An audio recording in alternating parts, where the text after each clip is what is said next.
무당에 의해 뒤바뀐 팔자. 전라도 끝자락 바닷바람에 소금기가 묻어나는 외딴 마을에 김생이라 불리는 총각이 살았습니다. 그는 태어나자마자 어머니를 잃었고 12살 되던 해에 아버지마저 병으로 떠나보냈습니다. 그 뒤로는 마을 양반댁에 품팔이와 머슴살이를 전전하며 살아갔죠. 옷이라 해봤자 헌 무명옷 한 벌, 신이라 해봤자 다 해진 집신뿐이었고 하루 한 끼도 겨우 때우기 일쑤였습니다.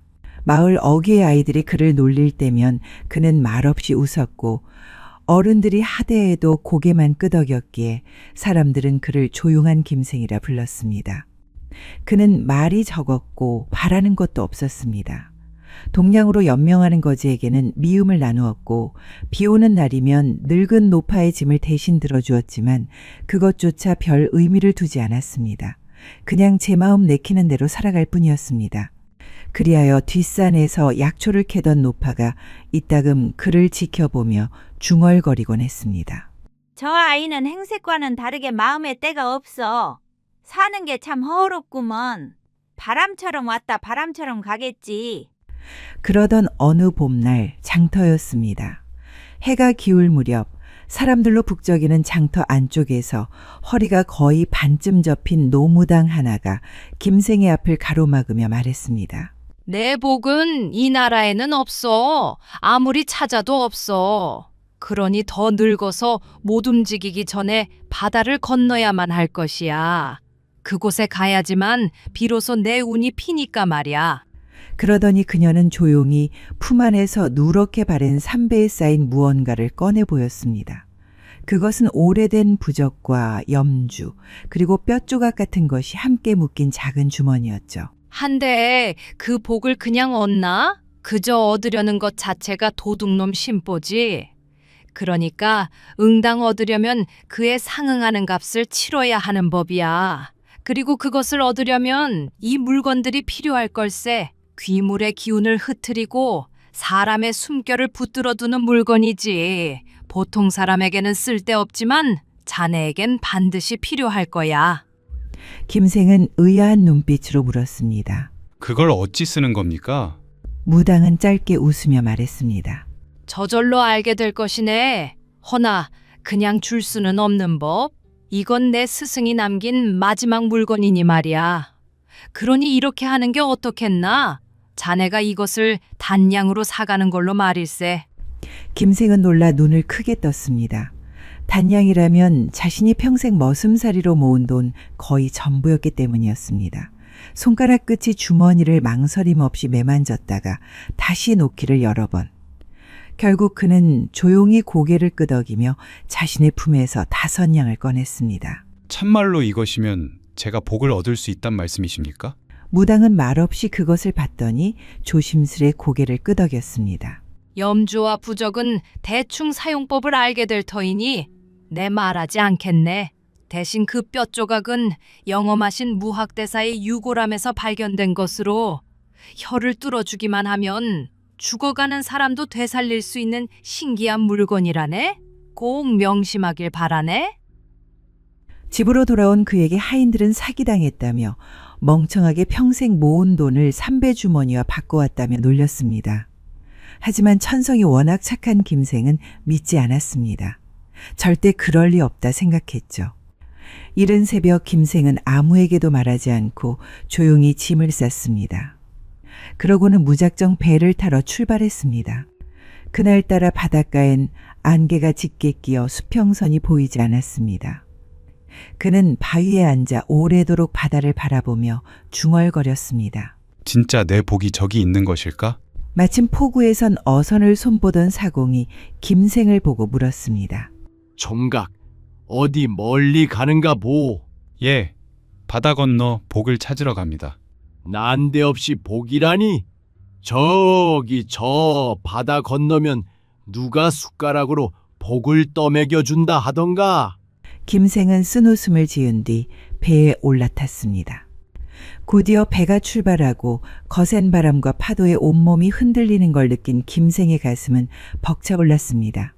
마치 찢어지게 가난한 삶과 엉터버린 팔자가 모두 파도 아래로 가라앉는 듯 했습니다.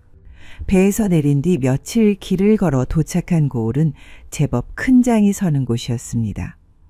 북소리, 방울소리, 소리꾼의 구음이 넘치고 아이들이 떡을 물고 웃으며 뛰어다니는 활기찬 곳이었습니다. 그러나 김생의 발길은 어느 순간 조용한 골목 끝에 멈춰섰습니다. 오래되어 빛바랜 기와가 고요히 앉은 한 대감집이었습니다. 문 앞에는 늙은 하인이 빗자루를 들고 마당을 쓸고 있었습니다. 김생은 인사했습니다. 낯선 나그네입니다. 하룻밤 묵을 수 있을까요? 하인은 그를 한참 보더니 말했죠. 주인 어른께 여쭈어 보겠습니다. 하룻밤쯤은 재워주시겠지요. 사연이 있어 떠도는 사람처럼 보이니까 말입니다. 곧이어 들어오라는 허락이 떨어졌고 김생은 대문 안으로 성큼 들어섰습니다. 내부도 외관만큼 번듯했지만 왠지 모를 묘한 기운이 감돌았습니다. 마루 끝에는 묵은 먼지가 내려앉아 있었고 벽에는 낡은 부적들이 군데군데 붙어 있었습니다. 오래전에 누군가 급히 붙인 듯 종이가 반쯤 떨어져 바람에 흔들리고 있는 것이 썩 서늘한 느낌을 주었습니다. 허락을 받아 안으로 들어간 김생의 저녁상엔 나물 몇 가지와 두부, 맑은 장국이 올라왔습니다. 오랜만에 속을 든든히 채워서였을까. 갑자기 배가 아파진 그는 뒷간에 가려 일어났습니다. 그리고 마당을 가로질러 가다가 하인들의 수군거림을 듣고 말았죠. 아씨께서 한 달째 병석에 계시다더라. 날이 갈수록 야위시고 말이야. 그래, 나도 들었어. 밤마다 누가 목을 누르는 듯한 소리가 들린다더군. 끙끙 앓고 숨도 제대로 못 쉰다지. 의원들도 여러 명 와봤다더구먼. 그런데 다 손을 들었다지 뭐냐? 그럼 정말 귀신이 들린 걸까? 귀신이 아니면 뭔 일이겠노? 이 집 밤 되면 공기가 확 바뀌는 거 못 느꼈나? 뒷간에 다녀와 자리에 누운 김생은 낯선 집, 낯선 기운에 뒤척이며 좀처럼 잠을 이루지 못했습니다. 시간이 흘러 달이 뉘엿뉘엿 산속으로 숨으려 할 때 저 멀리 안채에서 기이한 신음소리가 들려왔습니다. 처음엔 바람 소리인 줄 알았습니다. 하지만 점점 사람의 목소리로 변해갔고 답답하고 눌린 숨소리, 목을 죄는 듯한 헐떡임이 들려왔습니다. 이 밤중에 누구의 숨소리지? 정말 사람이 맞긴 한 건가? 그는 자리에서 일어나 슬그머니 안채로 발걸음을 옮겼습니다. 발걸음을 옮기며 그는 마음을 다잡았습니다. 단순한 환청일 수도 있었지만 만일 누군가가 위태롭다면 그냥 지나칠 수는 없는 노릇이었습니다. 안채 가까이 다가가자 창호 너머로 비치는 그림자 하나가 보였습니다.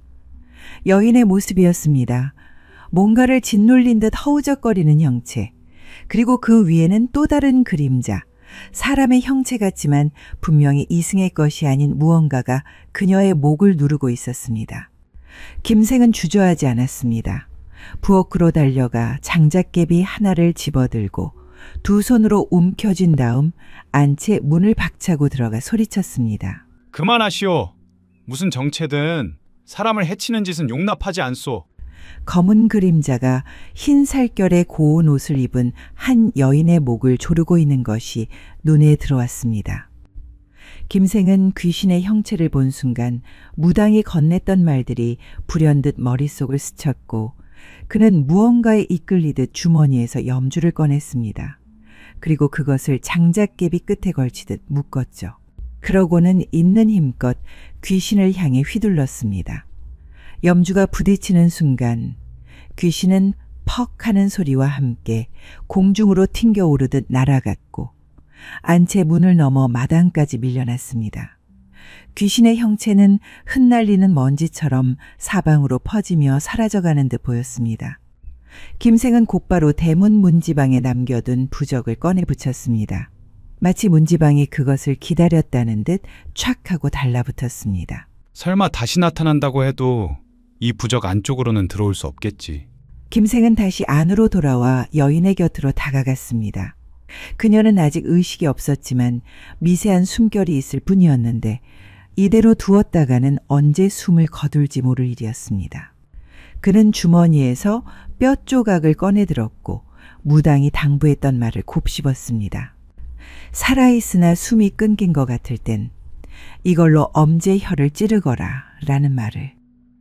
그는 아씨의 양손 엄지손가락 끝 혈자리를 찾아 조심스레 뼈 조각 끝으로 찔렀습니다. 잠시 후 그녀의 몸이 떨리며 크게 숨을 들이키는 소리가 들렸습니다. 안이 소란스럽자 집안의 안주인으로 보이는 여인이 급히 방으로 들어왔습니다.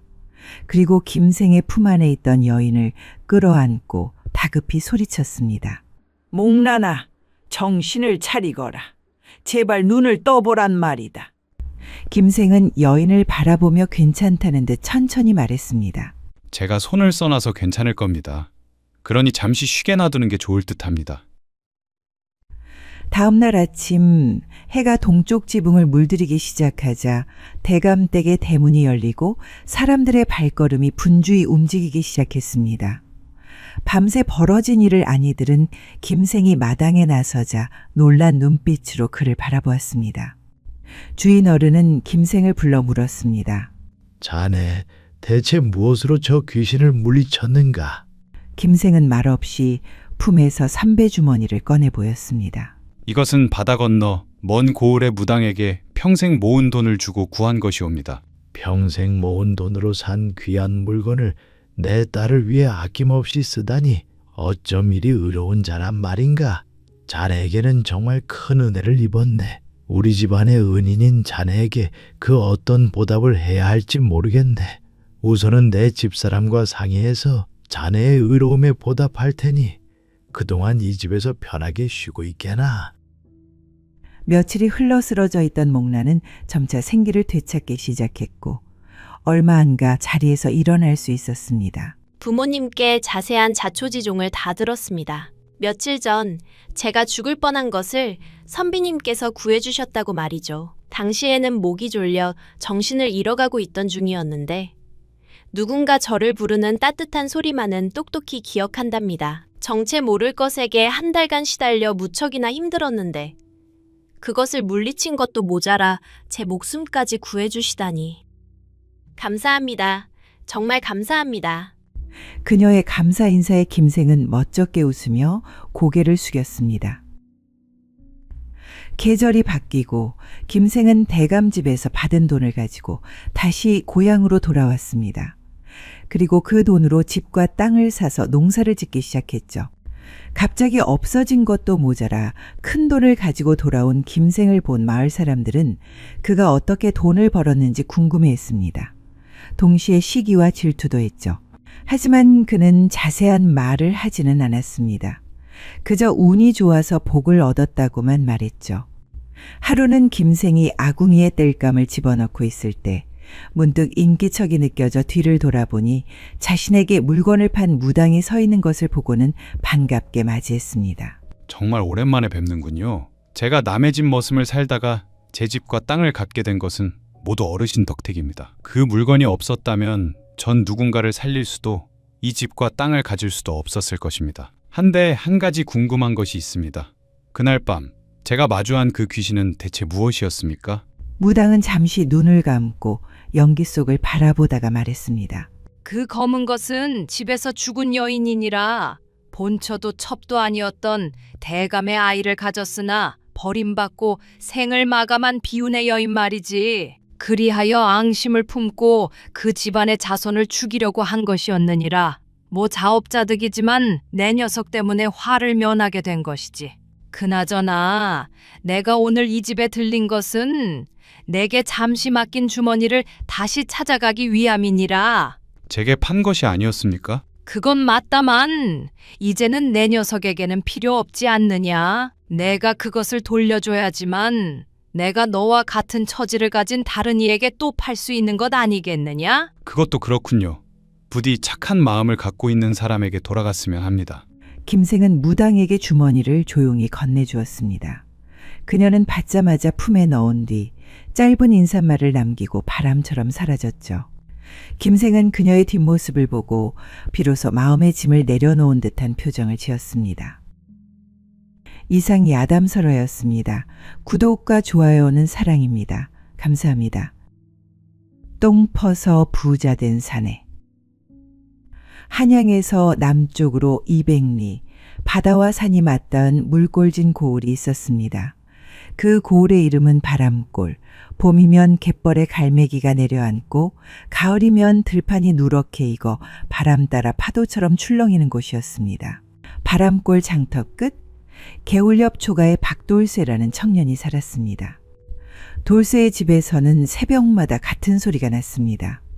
지게끈을 고쳐매는 끽끽 소리, 나무 바가지가 서로 부딪히는 딸깍 소리, 그리고 똥지게에 얹힌 질그릇통이 흔들릴 때 나는 둔탁한 울림소리. 모든 준비를 마친 돌쇠는 좁은 골목마다, 양반댁 뒷곁마다, 주막과 공중 뒷간마다 발을 들였습니다. 에구, 또 왔네. 또 왔어. 저놈의 똥냄새 때문에 내가 못 살겠어. 주모가 코를 막았지만 돌쇠는 덤덤했습니다. 어르신 죄송합니다. 대신 오늘은 제 한 대 덤으로 드리겠습니다. 뒷간에 뿌리면 벌레가 덜 끼고 냄새를 막아주니 꼭 뿌려주시고요. 돌쇠는 그렇게 욕을 먹으면서 가져온 분뇨를 바로 내다 팔지 않고 집 한쪽에 묵혀두었다가 발효시켰습니다. 볏짚을 태운 재와 함께 섞어서 뒷마당에 쌓아두었죠. 그리고 봄이 되면 밖에 나가 농부들에게 그것을 팔았습니다. 돌쇠가 준 걸음으로 농사를 지은 벼들은 줄기가 통통했고 씨알이 굵었기에 그의 걸음을 구하려는 농부들은 항상 많았습니다. 한편 바람골에는 고을에서 제일 가는 부자인 유대감의 기와집이 있었습니다. 유대감의 집에는 노비만 20명이 넘었고 장독대 뒤에는 우물만큼이나 큰 뒷간이 있었습니다. 어느 날 돌쇠는 용기를 내어 대감네 집 문을 두드렸습니다. 유 대감댁의 분뇨 제가 도맡아 거두겠습니다. 그 대신 올겨울 내내 떼어 쓰실 재와 결을 대감댁에 대고 봄 가뭄 때는 우물물 나르미를 붙이겠습니다. 값을 후려치지 않을 테니 맡겨주시겠습니까? 이에 집안 대소사를 관장하는 청지기가 웃으며 말했습니다. 이게 어디라고?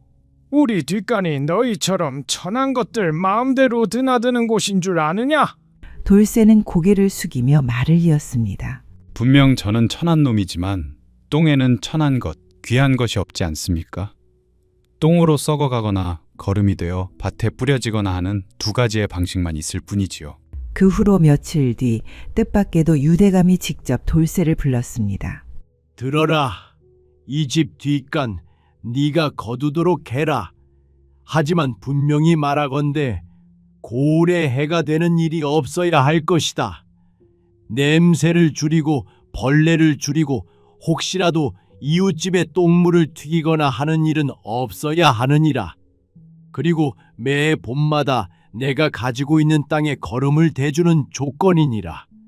물론 품삯은 쳐주겠다. 할 수 있겠느냐? 당연히 할 수 있습니다. 어르신, 믿고 맡겨주셔서 감사합니다. 그렇게 큰 뒷간을 맡은 돌쇠는 시간이 될 때마다 열심히 똥을 퍼날랐습니다. 일은 언제나 항상 하는 일이어서 힘든 것은 없었으나 문제는 냄새였습니다. 그의 집에 퍼날랐던 똥무더기에서 나는 냄새가 동네 온통 썩은 내를 풍겼기에 동네 사람들은 저마다 돌쇠를 향해 원망의 말을 내뱉었습니다. 그때마다 돌쇠는 두 손을 모아 사과할 수밖에 없었습니다. 죄송합니다. 이번에 재를 더 얹고 고랑을 새로 내겠습니다.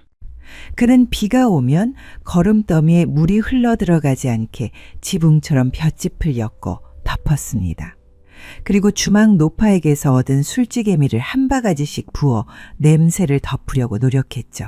저 아까운 술찌개미를 거름에 들이붓다니? 돌쇠 녀석이 단단히 미쳤어. 몇몇 마을 사람들은 혀를 찼지만 그의 노력 때문인지 냄새는 확실히 줄어들었습니다. 그리고 그의 노력을 본 유대감은 더욱 신뢰하게 되었죠. 그러던 어느 해 몇 달째 비가 내리지 않아 가뭄이 극심하니 농부들의 근심이 이만저만이 아니었습니다. 사람들은 밭머리에 앉아 하늘만 바라보며 깊은 한숨을 내쉬곤 했습니다. 하지만 돌쇠만은 달랐죠. 그는 가만히 한숨만 쉬고 있지 않았습니다. 그는 물지개꾼을 뽑아 밤마다 우물물을 퍼다가 거름더미에 부었습니다. 물기가 스며든 거름은 밤이슬과 더불어 촉촉히 살아나기 시작했고 돌쇠는 그것을 다시 논밭에 뿌렸습니다. 기묘하게도 다른 밭은 수확이 반 토막이 났건만 돌쇠의 거름을 쓴 유대감내 천평 남짓한 논에서는 예년과 다름없는 곡식이 알차게 여물었습니다. 추수가 끝난 뒤 유대감은 막걸리와 돈 몇 냥을 가지고 찾아와 말했습니다. 돌쇠야, 네 걸음이 사람을 살린 거나 마찬가지다. 덕분에 식솔들이 굶지 않게 됐지. 고맙다. 고마워. 이 일 이후로 돌쇠의 걸음은 마을 사람들 사이에서 불티나게 팔렸습니다. 너도 나도 그의 걸음을 써서 풍작을 맛보고 싶어 했습니다. 사람들이 그의 걸음을 원하면 원할수록 돌쇠는 점점 부자가 되어갔고 급기야 몇 달이 안 돼서 자그마한 땅을 마련할 수 있었습니다. 어느덧 돌쇠는 마을 농사에서 없어서는 안 될 사람이 되었습니다. 하지만 모두가 돌쇠를 반긴 것은 아니었습니다. 장터에는 항상 돌쇠를 헐뜯는 소리가 떠돌았습니다. 똥판 돈으로 땅을 사? 거기다가 똥 만진 더러운 손으로 농사를 짓는다니. 세상이 말세야 말세. 그 속에는 유대감의 측근들도 있었습니다.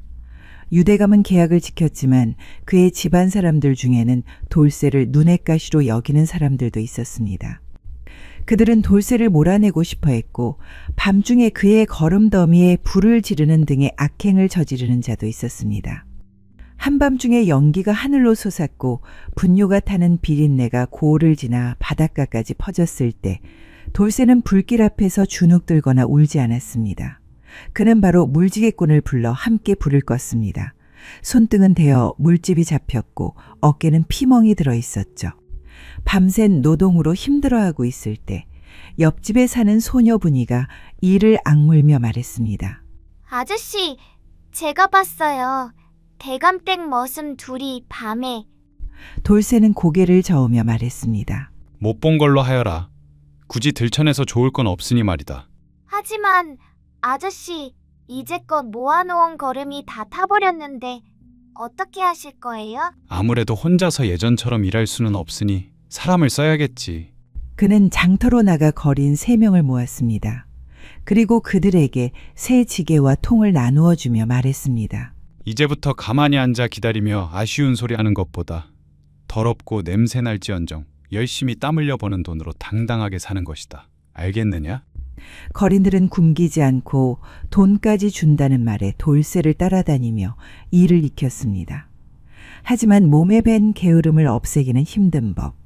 결국 한 명만 남고 모두 그만두었죠. 그것을 본 분이는 안타까운 마음에 말했습니다. 아저씨, 겨우 한 명만 남았네요.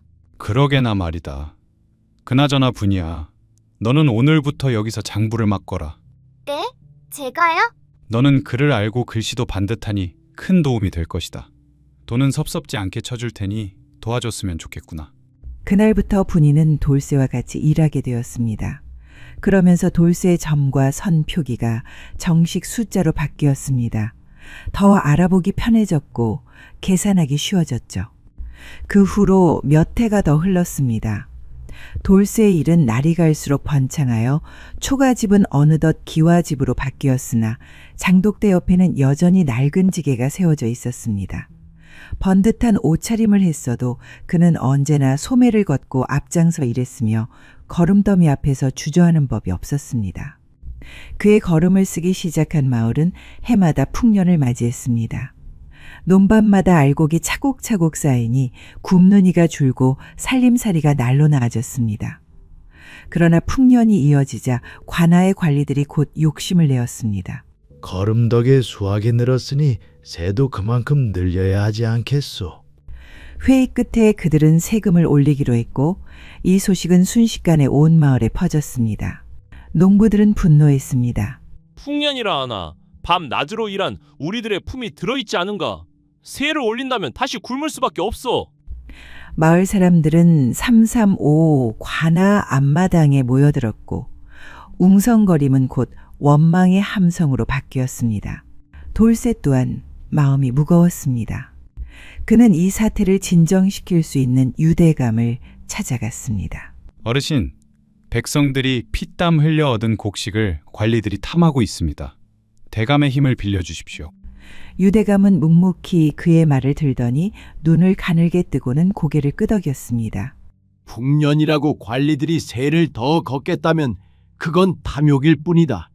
내가 사또께 말씀드리마. 며칠 뒤 유대감은 관하로 들어가 사또를 만났습니다. 유대감은 대감이라 불렸지만 벼슬이 없는 존칭으로서의 대감이라 사또보다 높은 관리는 아니었습니다. 하지만 그는 근방의 고을에서 제일 가는 부자였기에 만나자는 그의 요청을 사또는 무시할 수 없었습니다. 사또, 풍년은 하늘과 농부들이 함께 힘을 합쳐 만든 것이옵니다.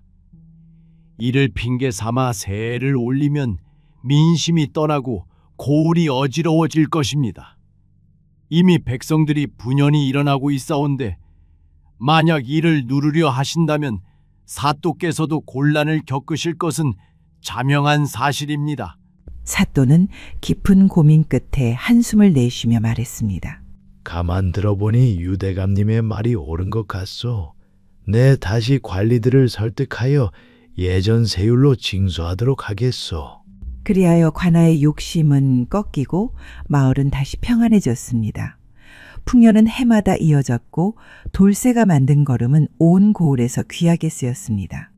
세월이 흐르자 돌쇠의 살림은 날로 넉넉해졌습니다. 처음에는 작은 밭에서 시작했으나 번 돈으로 논을 사고 땅을 사들여 마침내 고을에서 손꼽히는 부자가 되었습니다. 기와지붕 아래 마당은 넓어졌고 곳간에는 쌀이 가득 찼습니다. 그러나 그가 달라진 것은 집의 크기와 살림살이 뿐이었습니다. 여전히 소매를 걷어붙이고 장정들과 함께 땀을 흘렸으며 장독대 옆 거름지게는 기와집으로 바뀐 뒤에도 한 번도 치워지지 않았습니다. 그와 함께 거름더미 앞에서 땀을 흘리던 보기도 어느덧 고운 처녀로 자라났습니다. 마을 사람들은 하나같이 말했습니다. 거름 냄새 속에서도 피어난 꽃이라더니 보기만큼 인물 좋은 아가씨가 또 어디 있겠는가. 그러던 중 마침내 보기에게 좋은 인연이 찾아왔습니다. 혼례가 정해지자 돌쇠는 보기를 불러 말했습니다. 그동안 내 손과 발이 되어줘서 고맙다. 이제는 시집가서 고생 대신 웃음을 지어야 하니 그에 걸맞게 내가 집 한 채 지어주겠다.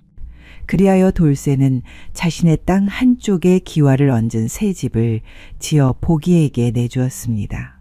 아저씨, 아니, 이젠 큰 어른이라 불러야겠지요.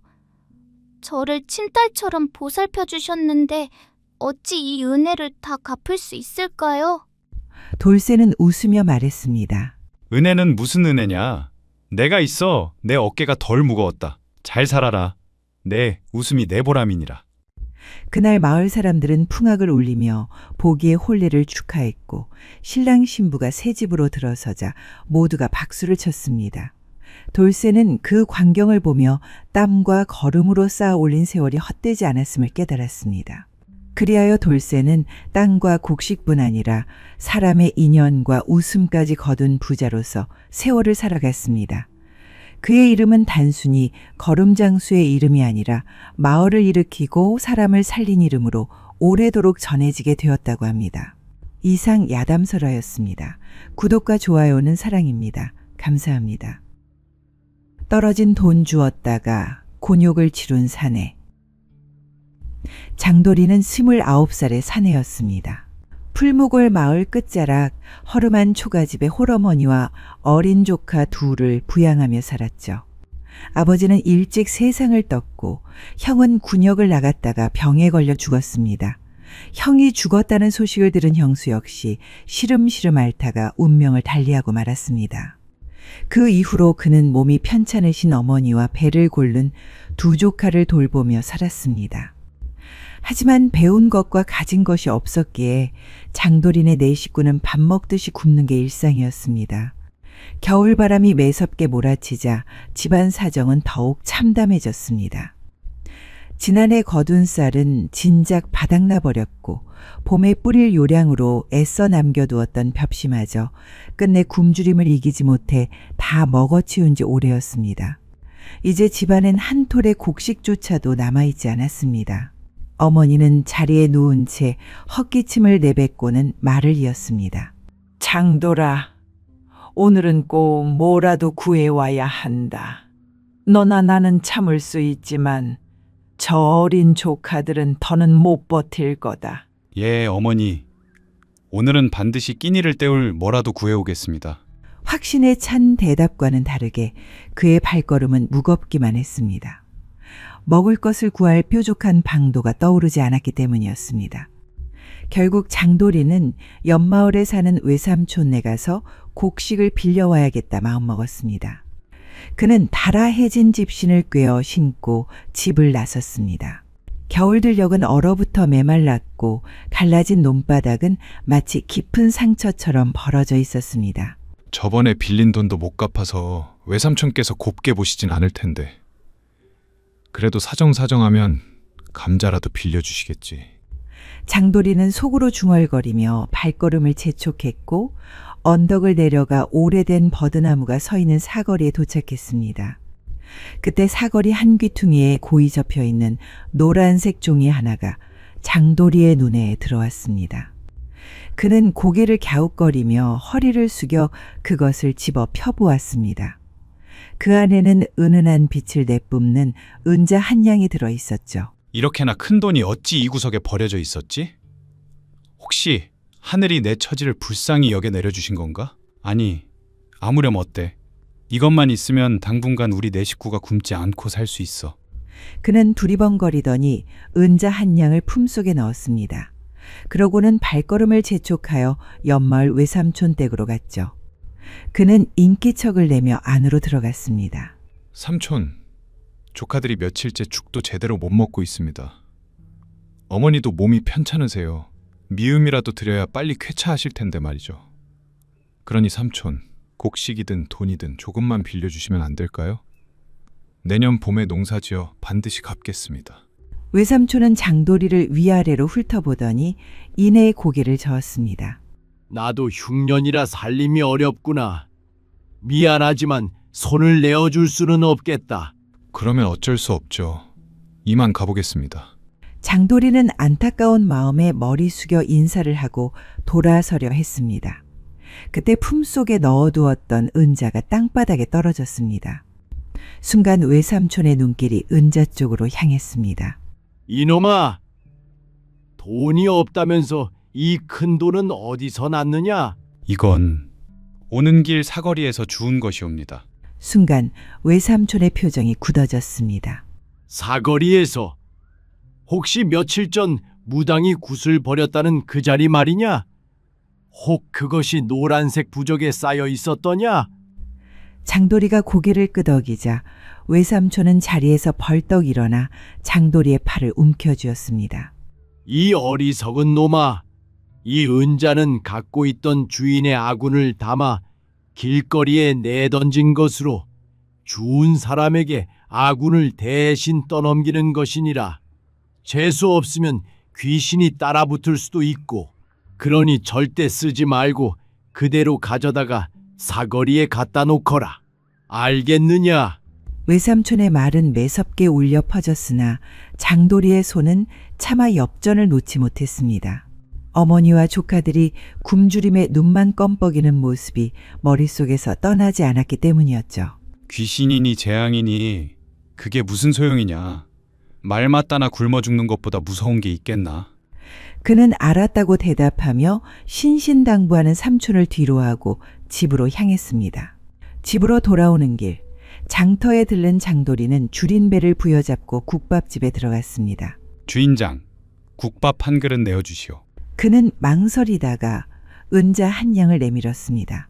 주인은 은자를 받고 거스름돈을 내어주었고 곧이어 따끈한 국밥을 내왔습니다. 가뜩이나 추운 날 먼 길을 오가느라 피곤하고 허기졌던 장도리는 숟가락을 들어 허겁지겁 국밥을 퍼먹기 시작했습니다. 그러다가 사례가 들렸는지 숟가락을 내려놓고 사납게 기침을 하기 시작했습니다. 얼마나 심했는지 눈물과 콧물을 쏟아내며 콜록이기 시작했는데 급기야 숨이 넘어갈 듯 헉헉거리기 시작했습니다. 그때 주막 안에 있던 사람들이 놀라 달려들어 그의 등을 세차게 두드리자 목구멍에서 조그마한 돼지뼈가 겨우 뱉어져 나왔습니다. 죽다 살아난 장도리는 찝찝한 마음에 국밥을 남기고 나왔습니다. 단지 우연이겠지. 뼈가 걸린 것뿐이야. 우연일 뿐이야. 집에 도착한 장도리는 어머니께 사실대로 말하지 않았습니다. 어머니가 걱정할까봐 외삼촌이 돈을 빌려줬고 그 돈으로 장에 나가 먹을 것을 사오겠다 말했습니다. 다음 날 장도리는 남은 돈을 가지고 곡물장수에게 갔습니다.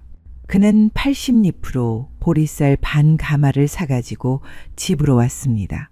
그리고 집에 도착해 자루를 내려놓자 안에서 꾸물꾸물한 소리가 났습니다. 이게 뭐지?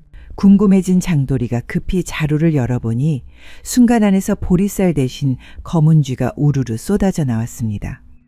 아이들은 비명을 지르며 방 구석으로 도망쳤고 어머니는 병든 몸을 부르르 떨었습니다. 놀란 장도리가 허겁지겁 쥐들을 내쫓았지만 자루 안에는 단 한 톨의 보리쌀도 남아있지 않았습니다. 보리쌀 자루에서 쥐떼가 쏟아진 뒤 집안은 더욱 피폐해졌습니다. 쥐떼가 병을 옮긴 탓인지 조카들은 알 수 없는 고열에 시달렸고 어머니는 기침이 잦아져 얼굴이 누렇게 변해갔습니다. 장도리는 주머니를 만지작거렸는데 거기에는 아직 쓰지 않은 엽전이 남아 있었습니다. 이것을 약값으로 해야 하는데 쓰면 무슨 일이 일어날지 몰라 선뜻 손이 안 가네. 대체 어떻게 해야 하지? 그의 마음은 두려움과 절망 사이에서 이러지도 저러지도 못했습니다. 하지만 다음 날 어머니와 조카들의 아픈 모습을 더 이상 두고 볼 수 없었던 장도리는 남은 돈을 가지고 약방으로 향했습니다. 그러다가 사거리 근처에서 길을 걷는 노승 하나를 마주쳤습니다. 수수한 옷차림에 지팡이를 짚은 노승이었는데 그는 장도리를 보자마자 걸음을 멈추었습니다. 젊은 놈의 얼굴에 죽은 기운이 드리웠구나. 장도리는 화들짝 놀라 고개를 돌렸습니다. 스님, 제가 어찌 죽은 기운을 지녔다 하십니까? 적 보자마자 팔자가 뒤틀려 보이기에 하는 말이니라. 그러자 장도리는 스님을 붙잡고 지금까지의 일들을 말하기 시작했습니다. 노승은 한숨을 내쉬었습니다. 네가 그 돈을 주었다면 아군도 같이 죽은 것과 마찬가지니라. 날이 갈수록 화가 깊어지겠지. 또한 어떤 흉한 것이 너한테부터 계속 안 좋은 기운을 주고 있는지도 모르는 법이고 말이야. 어쩌면 좋겠습니까? 이미 국밥 사는데도 쓰고 곡식 사는데도 썼습니다. 굶어 죽지 않기 위해서 어쩔 수 없이 썼단 말입니다. 한데 그 탓인지 아이들이 열병을 앓고 어머니의 병세가 악화되었습니다. 대체 어찌해야 합니까, 스님? 노승은 지팡이를 땅에 툭 내리치며 방법을 알려주었고 듣고 있던 장도리의 표정은 시시각각 변하기 시작하더니 이내 단호한 결심을 한 듯한 얼굴로 스님께 인사를 드리고는 집으로 돌아갔습니다. 그날 밤 장도리는 엽전 10잎을 주머니에 넣고 사거리로 나갔습니다. 달빛은 희미했고 버드나무 그림자는 길게 드리워져서 을씨년스러운 분위기를 풍겼죠. 스님의 말대로 이곳에 두면 과연 누가 집어갈까? 차라리 사람들이 자주 다니는 장터 길목에 두는 것이 낫지 않을까? 아니야. 스님이 말한 대로 이곳에 두어야지. 결국 장도리는 엽전을 사거리 한복판에 가지런히 놓고 풀숲에 숨어서 기다렸습니다. 곧이어 얼마 지나지 않아 새벽장에 나가던 나무꾼 하나가 그곳을 지나가다 엽전을 발견했습니다. 어라, 이런데 웬 돈이 떨어져 있대야? 나무꾼은 주저하며 주위를 두리번거리다 곧 그 엽전을 품 안에 넣었습니다. 이래도 되는 걸까? 나만 살자고 하는 게 과연 옳은 일일까? 아니야. 괜히 쓸데없는 생각하지 말자. 죄책감도 잠시 그날 밤 장도리는 꿈에서 웬 소복 입은 여인을 만났습니다. 나는 본래 부잣집 여식에게 붙어 있었다. 그 집은 탐욕스러운 상인 집안이었고 곡식을 창고에 쌓아두고도 굶주린 이웃을 모른 척하였고 심지어는 빚을 갚지 못한 이들을 노비로 팔아치우며 재물을 불렸다. 나는 그 집안에 노비로 들어갔다가 헐벗고 굶주리다 병들어 죽은 여인으로서 내 원한이 그 집안의 여식에게 다 그녀를 앓게 했었다. 그러자 그 집안에선 무당을 불러 굿을 치렀고 무당은 나를 달래겠다며 은자를 부적에 쌓아 사거리에 던져놓았지. 그러면 설마 그래, 내가 주운 그 은자 한 양이 그것이다. 탐욕에 물들어 주인을 찾을 생각도 하지 않고 품속에 바로 넣어둔 그것. 하지만 너무 굶주리고 있었기에 어쩔 수 없었습니다. 그러거나 말거나 내 분노는 길을 잃었고 이제부터 애꿎은 내 녀석에게 향할 수밖에 없으니 원망 말거라. 잠에서 깨어난 장돌이의 몸은 식은땀으로 젖어 있었습니다. 며칠 뒤 나무꾼의 집안에 불행이 닥쳤다는 소문이 돌았습니다. 소중히 기르던 소가 갑자기 쓰러져 죽고 아이가 고열에 시달리다 쓰러졌다는 것이었죠. 그리고 장돌이의 집안에도 재앙이 이어졌습니다. 조카의 열병은 다시 치솟아 아이가 숨을 거두었고 어머니의 병세도 깊어져 눈을 감고야 말았죠. 그리고 그들을 모두 잃은 장돌이는 늦은 새벽 마을 강가에 몸을 던지고 말았습니다. 후에 모든 사실을 알게 된 마을 사람들은 이 이야기를 교훈 삼아 아이들에게 이렇게 말하곤 했답니다. 구판의 엽전은 귀신의 값이고 그것을 주워 쓴 자에게 귀신도 같이 따라오니 절대 줍지 말라고. 아무리 배고파도 또한 욕심이 난다고 해도 건드리면 안 된다고 말이죠. 이상 야담설어였습니다. 감사합니다. 혼이 날 사람을 그려주는 점쟁이. 어느 고을에 점을 잘 치기로 소문난 점쟁이가 있었습니다. 그의 재주는 사주풀이와 관상만이 아니었는데 젊은 남녀의 얼굴을 보곤 붓을 놀려 장차 혼례를 맺을 이들의 얼굴을 화선지에 그려주는 신기한 점도 보았습니다. 그리고 그림 속 인물은 몇 해 지나 틀림없이 나타났고 두 사람은 혼례를 올렸습니다. 하여 장날마다 점쟁이 앞에는 사람들로 발 디딜 틈이 없었습니다. 비단 두루마기를 입은 양반댁 교수가 부끄러운 웃음을 숨기며 찾아왔고 혼기가 꽉 찬 머슴들이 순번을 기다렸습니다. 점쟁이의 그림이 나오면 너도 나도 구경하면서 웃거나 감탄했으며 때로는 탄성이 흘러나오기도 했습니다. 어르신, 정말 이 얼굴이 제 남편이 될 사람의 얼굴인가요? 너무 잘생겨서 오금이 저리네. 저려. 나쁜 짓을 하지 말고 마음을 곱게 쓰고 집안의 어른들을 공경하면 5년 안에 찾아올 인연일세. 그해 여름 한 사내가 조심스레 점쟁이를 찾아왔습니다. 그의 이름은 김석동. 마을 서쪽 외딴 곳에서 자라 농사를 지며 살아온 총각이었습니다. 어르신을 만나려고 몇 달을 기다렸는지 모릅니다. 전 올해로 20인 범띠 총각인데 미래 제 부인의 얼굴을 보고 싶어 찾아왔습니다. 혼기가 꽉 찬 청년이구만. 잘 찾아왔네. 어서 이쪽으로 앉아보게. 숨을 고르고 마음을 정돈하고 있으면 내가 한번 그려보겠네. 석동은 두 손을 무릎에 모으고 눈을 감았습니다. 뒤편에서 사람들의 웅성거림이 들려왔습니다. 그러다 곧 붓이 종이를 스치자 모여있던 사람들의 숨이 고요히 가라앉았습니다. 이상한 일이 벌어진 것은 그때였습니다. 붓끝이 종이를 긋자 먹선이 번지고 툭 끊어졌습니다. 눈매를 긋자 선이 툭 끊기고 입술을 그리자 종이가 얇게 찢어졌습니다. 점쟁이는 종이를 바꿔 또다시 3번째, 4번째로 그려보았으나 형체가 맺히지 않았습니다. 석동이 조심스레 운을 뗐습니다. 어찌 됐습니까, 어르신?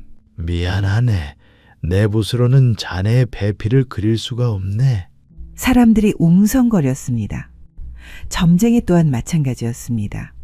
그가 멍하니 붓을 내려놓는 모습은 처음 겪는 당혹감을 여지없이 드러내고 있었습니다. 붓으로 담을 수 없는 인연이 있는 모양일세. 돈은 돌려줄 테니 이만 가보시게. 석동 역시 알 수 없는 당혹감에 주춤거리다가 인사를 하고 뒤돌아 나왔습니다. 장터의 햇빛이 굴뚝 먼지처럼 어지럽게 내려앉아 있었죠. 돌아서는 그의 뒤로 사람들이 웅성거리기 시작했습니다. 소문은 빨랐습니다. 장에 다녀오니가 우물가에서 수군거렸고 우물가의 말이 대장간으로 대장간의 말이 주막으로 건너갔습니다. 점쟁이가 못 그린 사내가 있다지? 허면 혼인이 어려운 팔자지 뭐. 아니면 귀신 같은 것과 엮일 팔자라고들 하더라. 에이, 사람 겁주는 소리. 하긴 산골짜기에서 홀로 살면 귀신에 홀려도 모르겠지. 그의 여름 비가 억수같이 쏟아졌습니다. 새벽부터 허리춤을 적시는 비가 내려 산골짜기 물길이 거칠어졌는데 그날도 석동은 도끼를 메고 나무를 하러 나섰습니다.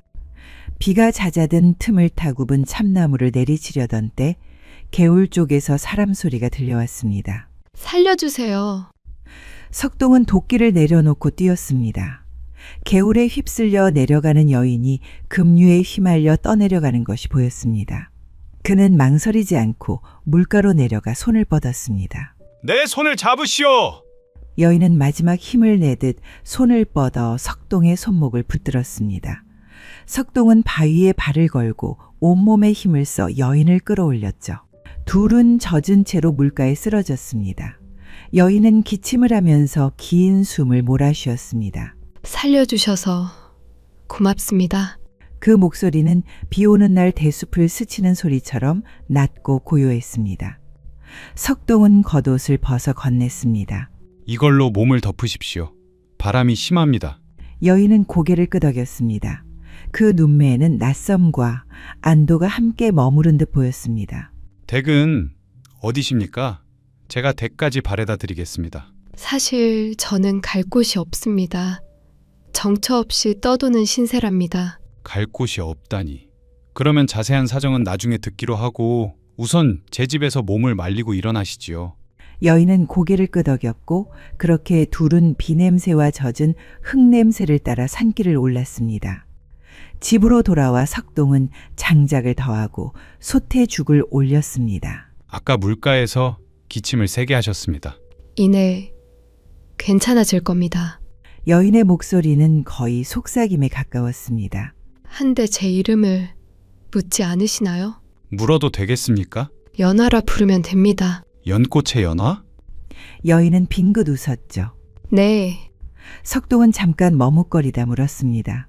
그럼 연화 아씨, 어찌 홀몸으로 이 산개울가에 계셨는지 물어봐도 되겠습니까? 연하는 불빛을 조용히 바라보았습니다. 물은 사람을 데려가기도 하고 데려오기도 하죠. 저는 돌아오는 길이 조금 늦었을 뿐. 네? 그게 무슨 말씀이신지. 나중에 차차 알게 되실 겁니다. 그날 밤 바람은 잦아들고 개울물 소리는 다시 낮아졌습니다. 지붕새로 떨어지는 빗방울은 마지막 인사를 하듯 톡톡 소리를 냈죠. 잠들기 전 석동은 조심스레 말했습니다. 연화 아씨께서는 머물 곳이 없다 하셨지요. 몸이 나을 때까지 이곳에 계시는 게 어떻겠습니까? 제 정체도 모르시면서 저를 두려워하지 않으시네요. 구한 사람을 어찌 두려워합니까? 그 말 뒤로 바람이 문설주를 스쳤습니다. 며칠이 흐르자 연화는 집안 살림을 돌보기 시작했습니다.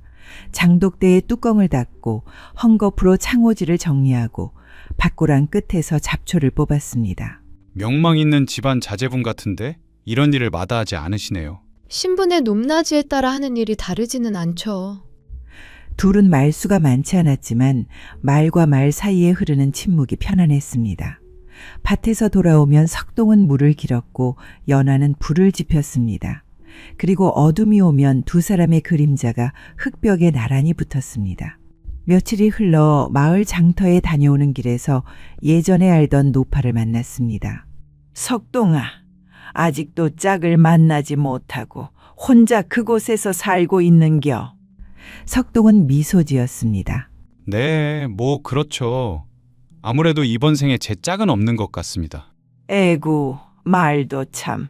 노파는 혀를 끌끌 찼습니다. 그래도 밥은 챙겨 먹고 다니는 모양이네. 얼굴이 살이 올랐어. 혼자 살수록 잘 챙겨 먹어야죠. 노파는 전혀 의심하지 않고 그의 말을 믿었습니다.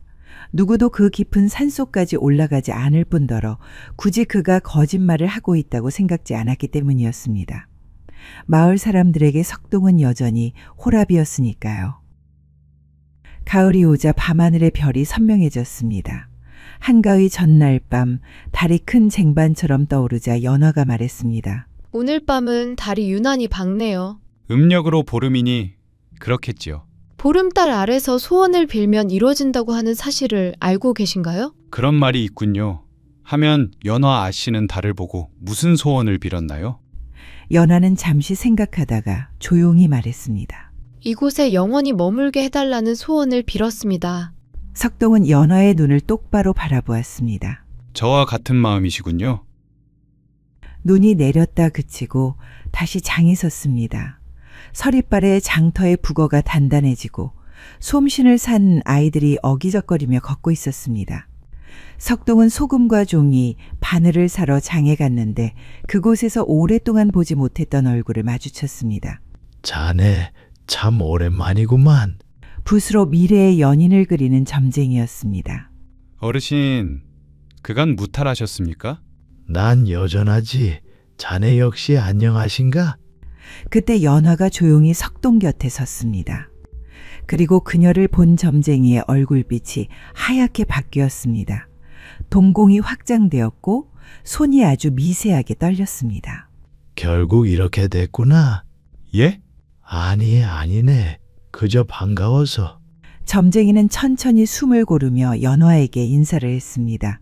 댁은 어디 분이시오? 바람이 부는 쪽에서 왔습니다. 바람 부는 쪽이라. 점쟁이는 멍하니 중얼거리다가 석동을 향해 말했습니다. 이렇게나 예쁜 인연을 만나다니 내가 다 부럽구만. 부디 서로 의지하면서 잘 살게. 점쟁이는 그 말을 끝으로 뒤돌아 사라졌습니다. 저분은 대체 누구신가요? 이 고을에서 유명한 점쟁이로 미래의 짝을 그려주는 분이시지요.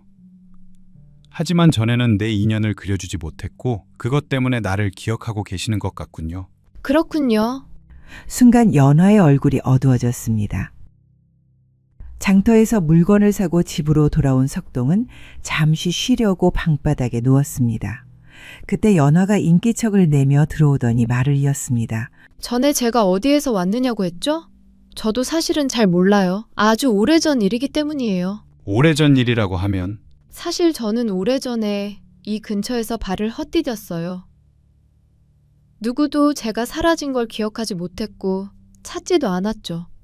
그렇게 물살에 휩쓸려 사라진 저는 오랫동안 어둠 속에 갇혀 있었고 정신을 차리고 보니 어느 날 당신이 나를 끌어올렸다는 것만 생각이 나요. 그럼 그날 내가 구해낸 건 네, 이미 목숨이 다한 제 영혼이에요.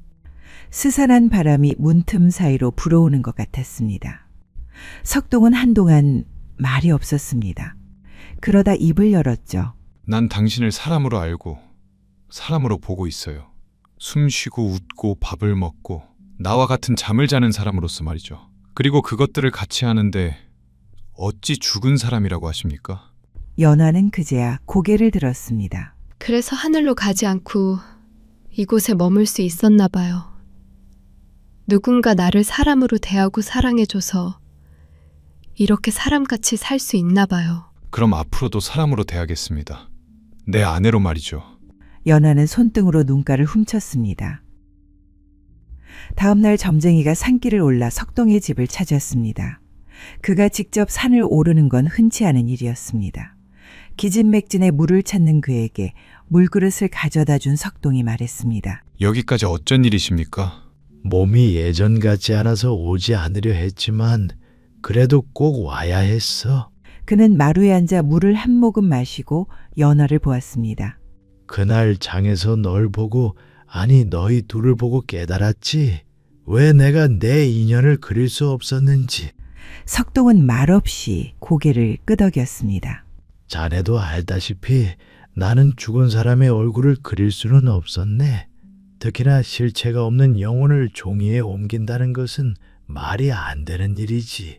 뭐 어쨌거나 자네가 좋은 인연을 만난 것 같으니 내 마음도 한결 편안하다네. 그게 사람이건 귀신이건 말이야. 자네가 날마다 밥을 짓고 말을 나누고 함께 계절을 지낸다면 그것이 곧 사람의 인연이 아니겠나. 귀신이든 사람이든 사람답게 살아내면 사람의 인연인 거지. 명심하겠습니다. 점쟁이는 품에서 작은 폐물을 하나 꺼냈습니다. 옥으로 된 부처님 동상이었죠. 이건 옛날 어머니가 내게 주신 거라네. 붓보다 먼저 마음을 가다듬게 해준 물건이지. 이제 내게 이것을 줄 테니 살아가면서 힘든 일이나 마음을 가다듬어야 할 때가 있으면 이것을 보고 마음을 다스리게나. 어르신께서 어찌 이 귀한 것을.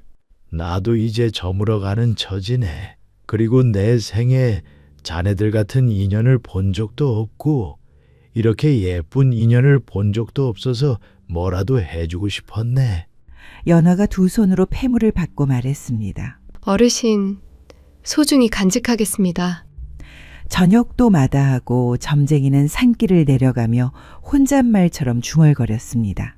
어찌 산 사람과 죽은 사람이 같이 사는지. 죽은 사람과 같이 살면 그 영향으로 명줄이 짧아질 텐데 참 안타깝구만.